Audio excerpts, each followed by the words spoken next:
The Fermi Paradox has a solution now. Scientists want to be proven wrong. Have you ever wondered if there are other beings in the universe? Is interstellar travel possible? Do you know the dark forest theory, a solution to the Fermi Paradox problem? If you want to know more about these, watch this video to the end to learn about the Fermi Paradox problem and its solution. First up, what is the Fermi Paradox? The Fermi Paradox has been a major topic of discussion among space enthusiasts for more than 70 years. The Fermi Paradox is the discrepancy between the lack of conclusive evidence of advanced extraterrestrial life. In its simplest form, this term asks the question, if intelligent life is common in the universe, then where is everybody? The Fermi Paradox was named after Enrico Fermi, a Nobel Prize-winning physicist who developed the first nuclear reactor prototype because of his views. You might imagine that the scientist Fermi published articles on the subject and that his life's work revolved around the search for extraterrestrial life, but that is not the case. He hardly ever wrote anything regarding extraterrestrials. Fermi was discussing a cartoon of aliens coming out of a flying saucer carrying trash cans taken from New York City with colleagues over lunch in Los Alamos. That's when Fermi asked, "Where is everybody?"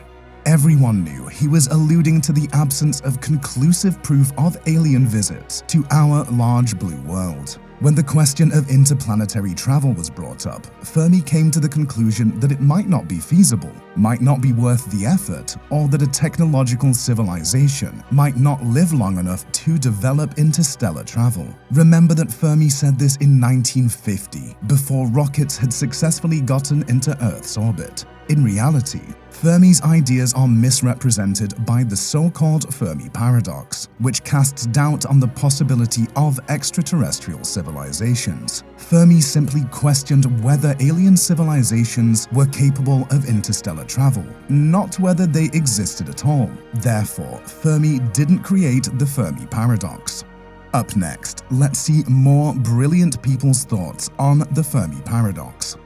Michael Hart, an astronomer, stated in a 1975 paper that they are not here, therefore they do not exist. According to Hart, the Milky Way would surely become populated by intelligent aliens if they did exist. If they were anywhere, he thought they would be here by now. However, since they aren't, and we haven't discovered any evidence of alien life, it follows that we are the only sentient species in our galaxy. If that is the case, it is probably a waste of time and resources to search for intelligent life elsewhere.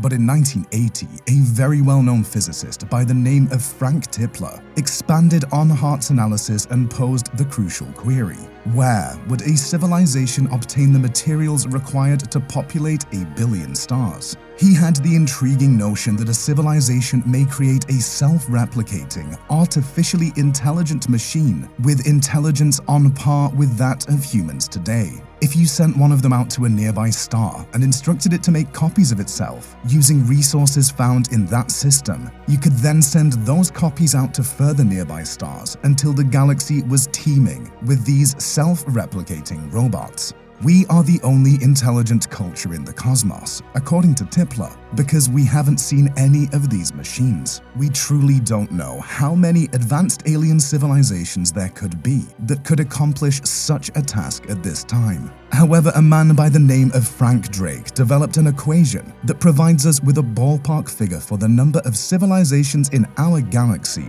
that might be emitting signals that we could pick up.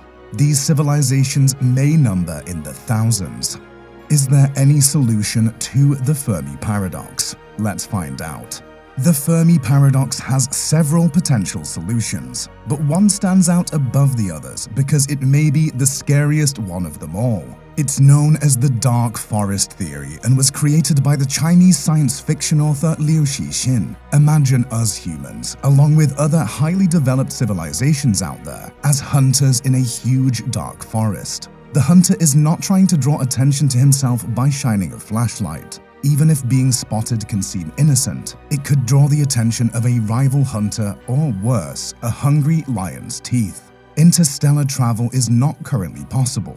However, with the aid of already existing technology and apparatus, interplanetary communication is conceivable. Lasers could quickly transmit signals around the galaxy.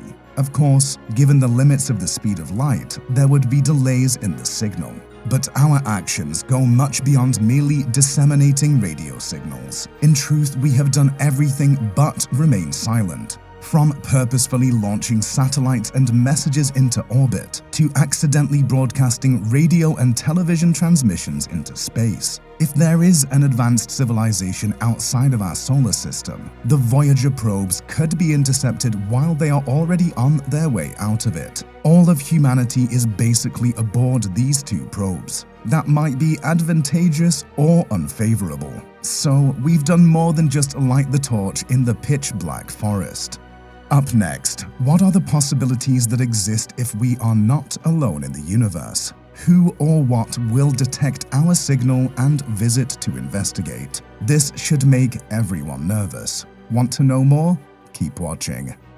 There are two possibilities, according to the renowned science fiction author Arthur C. Clarke. Either we are alone in the universe, or we are not. Each is horrifying in its own way. If a newly contacted civilization were ever discovered, we should be aware that it is difficult to discern its intentions. Aliens may have studied humanity, observed our propensity for destruction, and concluded that it would be best to ignore us. Even without worrying about anything happening to us, we can end up eradicating ourselves from the world. We might be fortunate enough to encounter a highly developed civilization that will assist us in reaching the stars and colonizing other planets by imparting its technologies to us. The knowledge that we are not alone in the universe may bring about peace on Earth. However, we need to be realistic and ask ourselves why another civilization would act in this way. It's possible that another advanced civilization exists and is utterly terrified of what we would do to them if we ever found out about them.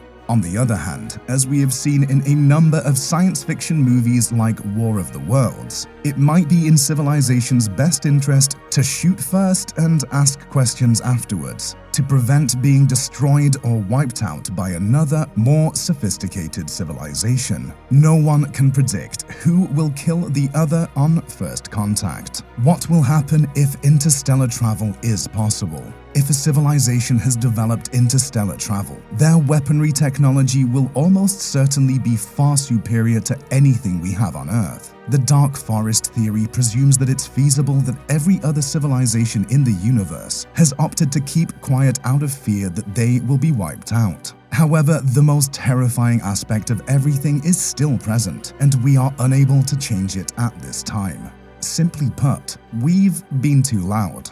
There is a chance that numerous extraterrestrial civilizations are aware of our existence. However, the reason we aren't aware of them yet is that they haven't been sending out signals like we have from Earth. Since we do not yet have the technology for interstellar travel, an intelligent civilization that has discovered Earth may not view us as a threat to them, but they may be waiting for the day when we do. They may be keeping an eye on us to determine if we will remain a peaceful species or if our planet will simply become uninhabitable for all life. However, unless they are more sophisticated and use a different form of communication that we cannot see, hear, or comprehend, it would be very difficult for any advanced civilization to stop unintentionally emitting radio signals into space like we do. Up next, let's view another explanation for why we haven't observed or heard anything from space. Are we the only ones left? Since there are potentially 40 billion planets the size of Earth that are inhabitable zones, it is difficult to believe that there really isn't anyone out there. But even if there are many hospitable planets in the universe, there is no assurance that they will remain that way for a long enough time for life to develop. A recent study from the Australian National University found that rocky, wet planets like Earth are extremely unstable during their first formation. There is just a very small window of just a few 100 million years to get everything rolling if any type of extraterrestrial life wants to emerge and flourish on a Terran planet. Consider the events that our planet has gone through. From an ice ball to a lava ball being battered by asteroids, and then back again. A rocky, initially moist planet in the habitable zone has very low chances of supporting life. The problem is not that life might be uncommon or difficult to begin in the universe, but rather that habitable settings are unstable during the first billion years. We are here, of course, because of our Earth. The universe is a dangerous place, as we have learned from our own findings. A supernova, gamma-ray burst, solar flare, or massive asteroid are all that are required to end life on a planet.